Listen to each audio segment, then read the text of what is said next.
In this video, we continue with position vectors. Now, what is a position vector? A position vector is a vector that starts at the origin. It always starts at the origin. Don't go anywhere else. It doesn't start anywhere else. So, whenever you have to write a position vector, we don't have to do the ending point minus starting point thingy. Right? All we do is that the vector O, and I'll show you why. The vector OP, if it will be ending point minus starting point, so we'd have P minus O. If P was 6 and 3, O is 0 and 0, so you still end up with 6 and 3. So the end point of the vector is the vector itself. And if you were asked to find the magnitude or the length of a position vector, it is written with this modulus bracket here, and it's the root of x squared plus y squared. So let's get an example over here. Okay, it says given the position vector P with the coordinates 5 and 3 and Q with minus 1 and 5, determine the magnitude or the length of the vector. So first let's draw the vector given the points, right? So if when the time you see OP or Q, we know it's a position vector. We already know that. So 5 and 3 is 5 on the x-axis and 3 on the y-axis. So that's there. That's the position vector from the origin O to the point P. OP. And OP, the vector OP is 5 and 3 because we don't have to calculate it. Then we have OQ, minus 1 on this side and 5 up there. That's the vector O to Q. And again, OQ, the vector is minus 1 and 5 because the endpoint is the vector. So that's what position vector is. A displacement vector is the connection of two position vectors. So if I wanted to find a displacement vector, I would connect these two. Right? We have to find the length of these two vectors. So if you were to find the length of the vector OQ, written like that in modulus bracket, square plus y square, it will be 5, the root of 5 square plus 3 square, which is 25 plus 9, which is root of, this will give you 34. The root of 34 is 5 point something. I don't have my calculator here, but you can calculate that. And it's going to be units, because on the Cartesian plane we deal with units. So find the magnitude of the vector OQ. Right? So we were talking about displacement vector just now. The displacement vector is the connection of two position vectors. And again, you can see the vector triangle law here. You can get the displacement vector QP, and you can get that using ending point minus starting point, which is, yes, you can get and P is 5 and 3, Q is minus 1, and 5 minus 1 and 5. So the displacement vector QP is, this will be 6 and this will be minus 2. Right? You can get it like that. Or also, because we talked about the vector triangle law in a previous video, you can use the vector triangle law here. So which one of these vectors are going in the opposite direction? Let's see. This one is going with the arrow, this one is going with the arrow, this one is going against the arrow. So the resultant vector is OP. And the resultant vector is equal to the sum of the other two vectors. This will be OQ plus QP. But in this case, we don't know what QP is. We're not using that. Instead, we're using these other two vectors to find the displacement vector. So this is going to be We know OP is, what is OP? OP is 5 and 3. We know OQ to be -1 and 5, right? And we know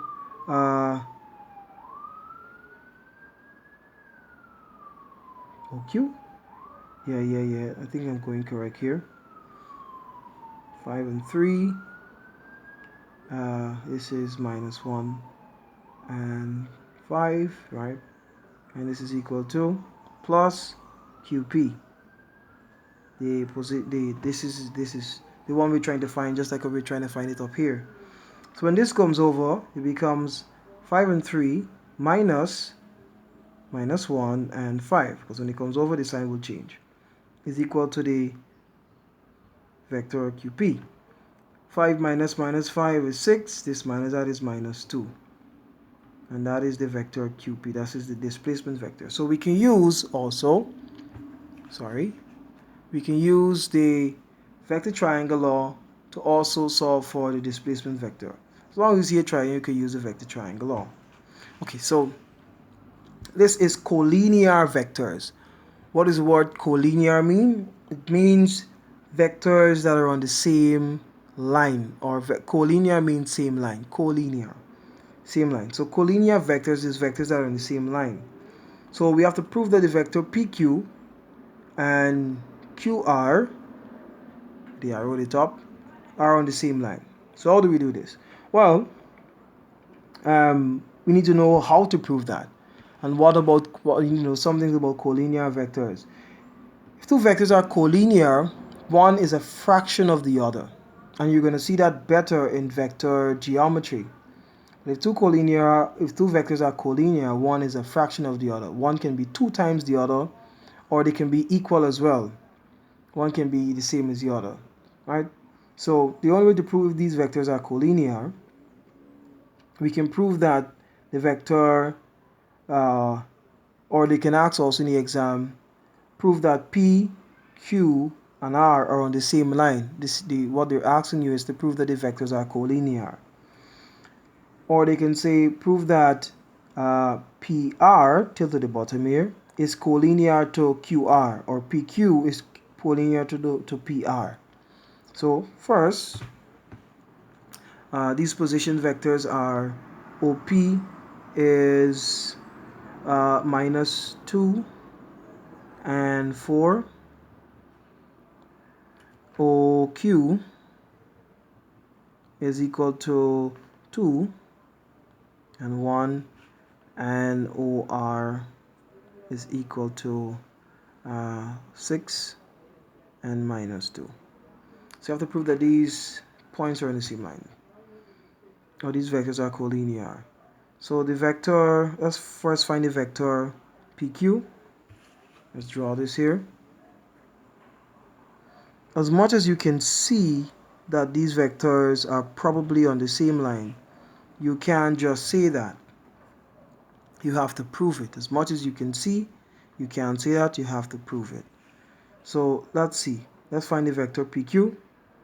PQ, and I'm not using the vector triangle law here, just trying to fast it up, is equal to Q minus P, which is equal to, this is, Q is 2 and 1, minus P is my 2 and 4, minus 2 and 4. This gives us 4 and -3. Then we can find QR. QR is ending point minus starting point. R is 6 and -2, 6 minus 2, minus Q is 2 and 1. So this is, again, 6 minus 2 is 4 and -3. -2 minus 1 is -3. So they are equal. So since that the vector PQ is equal to the vector QR, they are collinear. They are on the same line. They have something in common. They are equal vectors. But let's look at it this way. What if we were asked to make prove that the vector PR is collinear to QR, or those two vectors are on the same line? If we have to find PR would be the vector. So we're proving that this long vector here is collinear to this small vector here. This P to R is collinear to Q to R. Alright, so this will be R minus P, ending point minus starting point, works all over the place. 6 and minus 2, minus P is minus 2 and 4. This will be that, this will be 8, and this will be minus 6. So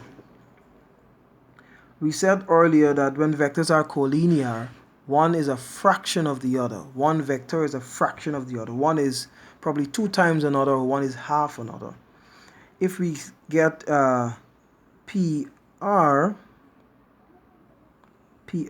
is 2 times QR. PR is 2 times QR. How do we know that? PR is equal to 2 times QR is 4 and minus 3, 4 and minus 3. PR 4, 2 times 4 is 8, and 2, 3, 6. And because of that, these vectors are collinear. One is a fraction of the other. So QR, if you were supposed to write QR in relation to PR, it will be PR divided by 2. All you have to do to prove that vectors are collinear is prove that they have something in common. One is a fraction of the other. If we had a vector, they will have the same signs. You can see the minus 6 and the minus 3. So they will have the same sign. They will be going in the same direction. But let me give you another example. If we had a vector AB, and that vector was 15 and 9. And then we had our next vector, let's put a minus 15 and 9. And we had the next vector DC. And let's say this vector was 5 and 3. Minus 5 and 3. Are these vectors collinear? Or are they on the same line? We don't have a diagram to show that, right? But if we had a diagram, are they on the same line? These vectors will be going in this direction here, up and across like that. Well, if they are collinear, one is a fraction of the other. Let me write back AB. AB is equal to minus 15 and 3 and 9. If I take 3 is common between these numbers, if I take out 3, we have 3 outside, we have minus 5 and 3. So AB is equal to 3 times this one here, DC, because DC is minus 5 and 3. So those vectors are collinear because one is a fraction of the other. Good. Over here, this is resultant vector. We did this earlier in one of the early videos. Okay. But it's the same thing, but this time we're trying to get the ending point or complete the parallelogram. Because if you notice, these two vectors are going in different directions. We're trying to complete the parallelogram for the position vectors now. So to find the resultant vector, we have to complete the parallelogram because these vectors are going in different directions. And then we can obtain the resultant vectors if you remember the parallelogram law of vectors. So how do we do that with the position vector? Same thing we did before with resultant vector. One has to be, one side is parallel to another side. And we obtain the resultant vector O, let's call this S, OS, like that. Simple, simple, simple. Okay, so let's complete this parallelogram. Determine the resultant vector OC for this question. So first of all, we have to complete this parallelogram. we know that, and just like as we did it before, we know that, let me do the working on this side. We know that OB will equal to AC. C has to be somewhere out here. OB will equal to AC. So OB will equal to AC. OB, the vector OB is 2 and 2. 2 and 2. Vector AC we don't know, but we know we can get AC by ending point C minus A.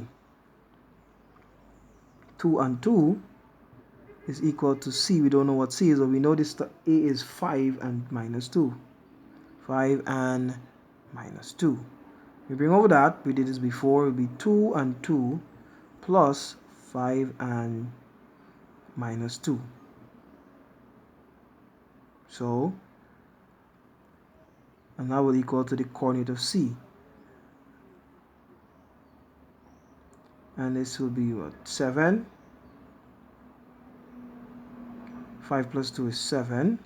2 plus minus 2 is 0. So the coordinate of C will be 7 and 0. Oh, we have to see if that makes a parallelogram. I think something is probably wrong there. This OB is not 2 and 2, it's 2 and 3. The Y is 3. Sorry about that. So the 2 minus 3 will give you 1. 3 minus the 2 will give you 1. So the coordinate is 7 and 1. I know something kind of fishy about that thing.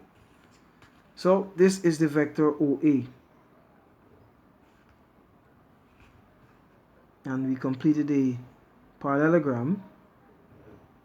So now our position vector is OC.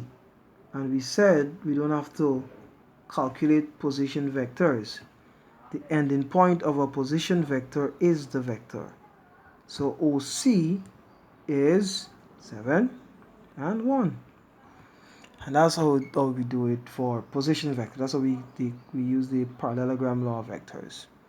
Two vectors going in different direction, we obtain the resultant vectors by completing a parallelogram.